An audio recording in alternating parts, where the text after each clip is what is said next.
तो चलिए अब हम अगले टॉपिक की तरफ बढ़ते हैं। मैम, अभी संडे को आपने रिसेंटली एक बहुत ही बेहतरीन तरीके से एक निमंत्रण इनविटेशन दिया था। उस इनविटेशन में क्या कुछ था और क्या मतलब मुख्य बातें रही, थोड़ा इसके बारे में भी हमारे दर्शकों को बताएं। जी थैंक्स राज जी।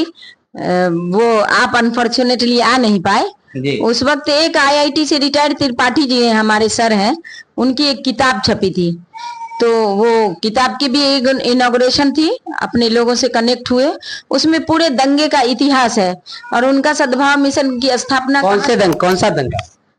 जो भी इस दंगे का जितना भी इतिहास है, पहले बंगाल में हुआ और जितने भी भारत के हर कोने में जिस तरह का दंगा, कोने में, नंदेड़ हो, अजमेर हो, मक्का हो, मस्जिद हो, भागलपुर हो, मुजफ्फरनगर हो, दिल्ली दंगा हो, गुजरात हो, उसका तो समझिए कि गिनती ही नहीं। 4000 से ज्यादा दंगे का इतिहास है। उसमें सब लिखा गया है कि किस वजह से हुई और अच्छे आंदोलन को बुरे तरफ कैसे भटका के और इन लोगों ने एक तरफा नस्लकशी किया है। और जब भी दंगा हुआ है तो एक ही तरफ की पूरी प्रिपरेशन होती है, दूसरी तरफ तो इनोसेंट लोग रहते हैं जो अपनी मांग करते हैं, मगर एक तरफा सरकार की तरफ से या संघई की तरफ से, आरएसएस की तरफ से एक तरफा समझिए कि नस्लकशी होता है या दंगा होता है या हिंसा होता है।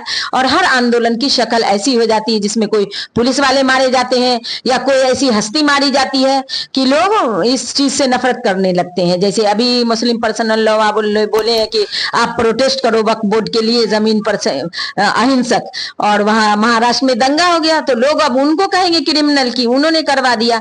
वैसा ये सिनेरियो बना देते हैं। तो उस किताब में दंगे का पूरा इतिहास है, वो सांप्रदायिकता के खिलाफ हम सबकी लड़ाई है। उसमें जो रिसर्च है वो त्रिपाठी जी का ही रिसर्च है या आप लोगों ने भी मदद की है? नहीं, त्रिपाठी जी का ही थॉट है और उनका सबसे बड़ा थॉट ये है जो मैं सबको, आम पब्लिक को कहना चाहूंगी कि वो अपनी सोच से कहते हैं कि जैसे भारत में एक ट्रेंड चला हुआ है कि आप जो लोग खाते हो भारत का और गुण गाते हो पाकिस्तान का, तो उनको वो हर बात में अपना हर वीडियो में संदेश देना चाहते हैं, हर रिसर्च में संदेश दे रहे हैं कि जो किसान और मजदूर को कहता है कि खाते हमारा हो या खाते देश का हो और गाते पाकिस्तान को हो, ये खाते हमारा हो कहना देश धरोहर। क्योंकि किसान मजदूर तो खिलाते हैं, किसान मजदूर तो अपनी मेहनत का खाते हैं, किसान मजदूर तो जीडीपी बढ़ाते हैं, किसान मजदूर तो कुछ भारत में खरीदते हैं, वो टैक्स देते हैं, वो जीएसटी कटाते हैं। किसान मजदूर किसी का खाते नहीं है। इसलिए उनको ऐसी बातें कहना, या टायर पंक्चर वाले भी हों तो मदद करते हैं देश की उन्नति करने, देश की जीडीपी बढ़ाने के लिए, उनको खाते यहाँ का हो, हमारा खाते हो, देश का खाते हो, पाकिस्तान का गाते हो कहना देश धरोहर। ये त्रिपाठी जी का कहना है। तो मतलब ये जिस तरह के दंगे हुए हैं उसके पीछे कोई ना कोई राजनीति की कहानी जरूर है। जी बिल्कुल, राजनीति से ही दंगे हुए हैं, वरना आम आदमी तो सिर्फ सरकार के खिलाफ कब नहीं आंदोलन हुआ है। कोई ऐसी बात जो सरकार की हुई है और अवाम के खिलाफ हुई है या देश के खिलाफ हुई है या कानून के खिलाफ हुई तो हमेशा से आंदोलन होता रहा है, लेकिन सरकार की सुनियोजित होती है। अगर हमारे दर्शक उस किताब को पढ़ना चाहें तो उस किताब का क्या नाम है? सद्भाव मिशन के नाम से ही है, सांप्रदायिकता के खिलाफ।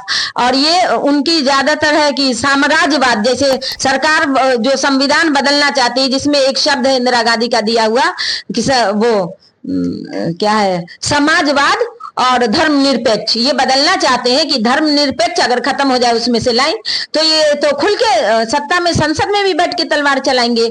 ये तो दंगे से ही जाने जाते हैं, हिंसे से ही जाने जाते हैं। आप समाजवाद खत्म करके ये साम्राज्यवाद, ये मनुवाद, ये ब्राह्मणवाद, ये सहयूनीवाद, ये यहूदीवाद लाना चाहते हैं कि सिर्फ देश में, जैसे अमेरिका में आईएसए रखे हुए परमानेंट, सिर्फ दंगे फसाद के लिए अमेरिका जाना जाता है। अभी समझौता होने ही वाला, पाकिस्तान के है, एसआईए वाले अमेरिका में है, वैसे आरएसएस वाले भारत में है। ऐसे हर कंट्री में दंगे के लिए सरकार एक कुछ रखती है जो वक्त वक्त पे एक फासिस्ट भीड़ लेके आती है और कहीं आगजनी करा देती है, कहीं पत्थरबाजी करा देती है, कहीं तोड़फोड़ करती है, कहीं गोली चलवा देती है पुलिस को मिला के, इस तरह से फसाद करती रहती है। जब समझौता होने वाला था अमेरिका में, आप जान रहे हैं, वहां से अमन होने वाला था कायम, तो हिरोशिमा में इन्होंने बम गिरा दिया।